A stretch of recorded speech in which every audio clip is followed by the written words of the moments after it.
Por esas razones, apesta pelear contra Charles Oliveira. Y créeme, cada razón duele más que la anterior. La guardia venenosa. Antes de los cinturones y los bonos, Charles peleaba en arenas medio vacías en Brasil. Poco sueldo, sin ruido del público, y apenas suficiente dinero para un corte de pelo decente. Aunque seamos honestos, incluso hoy, ese degradado es cuestionable. Pero ¿qué sí tenía? Una guardia que se sentía como arenas movedizas. Recuerdo estar viendo la pelea contra Kevin Lee con mis hermanos, sentados en el sofá, comiendo pizza de microondas que sabía a cartón y vergüenza. Estábamos discutiendo, apostando flexiones sobre si Kevin Lee lo iba a aplastar con lucha o iba a caer en alguna tontería. Resultó que logró hacer ambas cosas. Déjame llevarte de vuelta a UFC Fight Night 170. Charles Oliveira vs Kevin Lee. 18 victorias, 11 finalizaciones, 6 derrotas. Un ex contendiente al título interino con lucha de la NCAA División 2 y boxeo potente. Charles venía con una racha de 6 peleas ganadas por finalización y con más hambre en cada combate. El primer asalto fue rápido. Lee se veía afilado. Conectó combinaciones, bloqueó algunas patadas, incluso le metió un golpe limpio a Charles, que hizo que el público se emocionara. Bueno, el público imaginario. Gracias pandemia. Esa fase de pandemia se sentía como una obra escolar que salió mal. En fin, sin mascarillas, se acabó la actuación. Charles se mantuvo calmado y peligroso. Lanzó rodillazos, patadas frontales, codazos en el clinch y atrajo a Lee a acortar la distancia. En el segundo asalto, Lee fue por un derribo y lo consiguió. Fue cuando la trampa se cerró. Charles de inmediato enmarcó, agarró las muñecas y empezó a mover las caderas como alguien que coloca trampas explosivas. Volaron patadas desde el suelo, codazos lo cortaban. Lee intentó levantarse y de inmediato tuvo que defender una llave de brazo. Para el tercer asalto, Lee ya se veía frustrado. Fue por otro derribo, pero esta vez Charles hizo sprawl. Agarró el cuello, rodó por debajo y ¡boom! Guillotina cerrada, sin espacio, sin escape. Lee hizo tap out y luego olvidó que había hecho tap. Intentó seguir peleando. El árbitro tuvo que intervenir. Así de desorientadora era la guardia de Oliveira. Si sigues leyendo, dale like. Si quieres más, suscríbete. Charles apenas está comenzando, pero lo que da más miedo es que te rompe cuando vas ganando. Ladrón de momentum. Este es uno de esos temas que me moría por cubrir. Porque si Charles Oliveira es bueno en algo, es en robar el impulso. Y no solo dentro del octágono. En la vida, verás, la mayoría de los fanáticos conocen a Charles como el tipo que gana con sumisiones y caos. Pero lo que no se dan cuenta es que este hombre construyó todo su legado a base de revertir el impulso. Desde el nacimiento, nació en una favela en Guarujá, Brasil. Sin dinero, sin apoyo, solo asma y chanclas empapadas de barro. Los médicos literalmente les dijeron a sus padres que no viviría más allá de los 10 años. Ahora imagina decirle a ese mismo niño enfermo: algún día vas a someter a Dustin Poirier en un evento de pago por evento, mientras Joe Rogan te grita en la cara y Dana White te entrega un cinturón de $1 millón. Suena como una serie de Netflix, dirigida por alguien drogado con pizza de microondas, y los reels de Instagram de Nina Drama. Pero así es Charles. El fondo fue solo su punto de partida, y cuando llegó al UFC 269, no solo estaba defendiendo su título, estaba haciendo lo que siempre hace, entrando a una pelea que todos pensaban que iba a perder y cambiando la historia. Déjame llevarte de regreso al UFC 269. Charles Oliveira contra Dustin Poirier. Poirier, 28 victorias, 21 finalizaciones, 7 derrotas. El campeón del pueblo. Manos de élite, quijada de granito, cardio infinito, cinturón negro en jiu-jitsu y un currículum lleno de asesinos. Holloway, Gaethje, Hooker, McGregor. 2 veces. Se suponía que iba a ahogar a Charles. Todo el mundo lo decía. Y el primer asalto parecía que tenían razón. Charles recibió golpes duros. 2 veces lo derribaron. El público se volvía loco. Incluso Joe Rogan ya estaba medio levantado de su asiento. Pero aquí está el detalle. Charles no entra en pánico. Cayó al suelo, se acomodó los pantalones y literalmente empezó a trabajar los ángulos, mientras Poirier vaciaba su tanque de gasolina tratando de terminarlo. Segundo asalto, se invirtieron los papeles. Charles se metió al clinch, lanzó codazos brutales e hizo que Dustin pareciera un tipo intentando respirar dentro de una cabina telefónica. Se notaba, el impulso estaba cambiando. Poirier seguía lanzando, pero ahora empezaba a dudar. Tercer asalto, jaque mate. Charles se le trepó a la espalda como un préstamo estudiantil. Ganchos adentro, barbilla debajo. Y Dustin, el mismo tipo que resistió 5 asaltos con Holloway, hizo tap, sin gritos, sin celebración. Charles simplemente se levantó tranquilo, como Nina Drama saliendo sigilosamente de tu habitación de hotel mientras le escribe al próximo en la lista. Y cuando tú estás entrando en pánico, ahí es cuando él saca el arma que nadie quiere ver.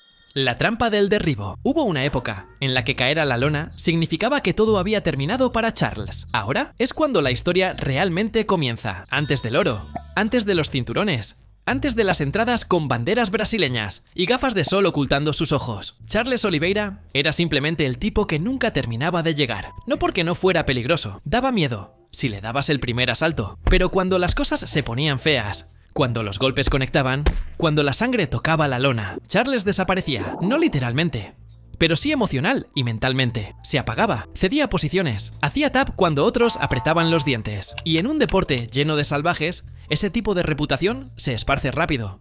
Era el artista de la sumisión, en quien no confiabas en aguas profundas.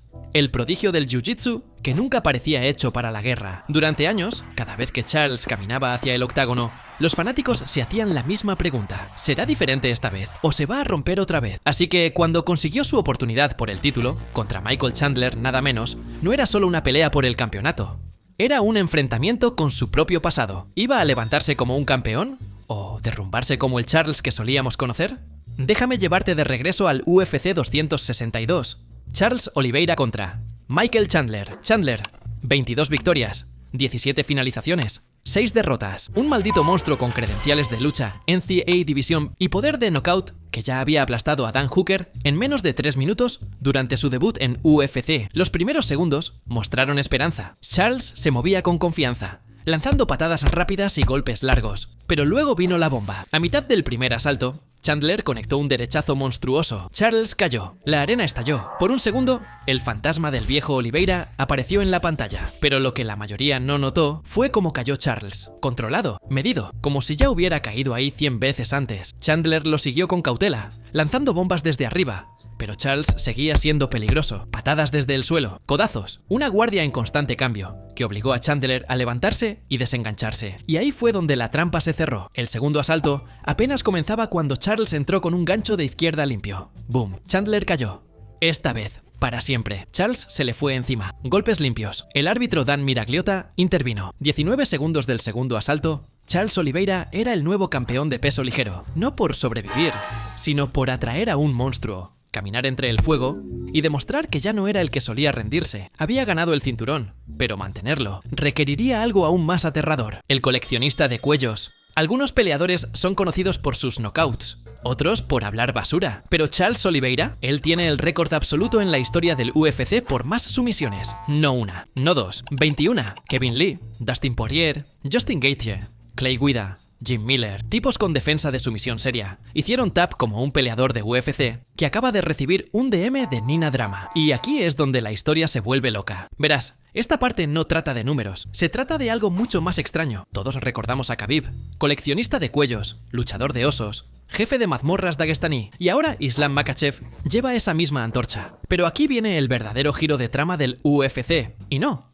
es lo de Nina Drama con Tom Aspinall. Islam no solo le ganó a Charles, lo sometió en la misma posición exacta en la que Charles suele finalizar a sus oponentes. Deja que eso se asiente. Y fue entonces cuando empecé a pensar, Khabib tenía osos, alfombras nevadas, entrenamiento gubernamental. Charles, solo pavimento agrietado, inhaladores para el asma y chanclas en una favela, sin calefacción, sin tatamis, sin un entrenador gritándole en ruso, solo un niño enfermo rodando con gigantes, soñando con cuellos y persiguiendo un futuro en el que nadie creía, excepto él. En 2004, con apenas 14 años, entró en un gimnasio local de jiu-jitsu, flaco, callado y rezando para que lo dejaran entrenar gratis. ¿Dijeron que sí? Porque incluso entonces, Charles se movía como un hurón con Red Bull, practicaba el mismo estrangulamiento hasta que los dedos le ardían, rodaba con tipos el doble de su tamaño, y aún así se les enroscaba al cuello como si le debieran el alquiler atrasado. Luego se iba caminando a casa descalzo, esquivando baches y perros callejeros, planeando en su cabeza los movimientos del día siguiente. Así que cuando la gente pregunta cómo Charles se convirtió en el rey de las sumisiones del UFC, no fue por algún linaje ancestral de artes marciales ni por la dureza dagestaní, fue pura obsesión, cientos de repeticiones y un hambre tan grande que lo hacía practicar mataleones en el aire mientras se cepillaba los dientes. ¿Y si crees que eso es solo leyenda de gimnasio? Pregúntale a Justin Gaethje, porque de todos los guerreros en el UFC, él se suponía que era el último tipo al que Charles podría someter. ¿Adivina qué? Spoiler. Apenas duró 3 minutos. Déjame llevarte de regreso al UFC 274. Oliveira vs Justin Gaethje. Gaethje, 23 victorias, 19 finalizaciones, 4 derrotas. Un luchador convertido en demoledor, con la potencia de pateo de una mula con cafeína. Acababa de sobrevivir una guerra con Chandler y lo llamaban el hombre más violento del UFC. Primer asalto. Derribó a Charles 2 veces. La multitud se volvió salvaje. Parecía que la presión finalmente lo rompería, pero Charles se levantó, tan tranquilo como siempre. Clinch. Barrida. Montada. Deslizó a la espalda. Segundos después, los ojos de Justin estaban abiertos. Sus manos haciendo tap. Charles lo soltó como si acabara de amarrarse los zapatos.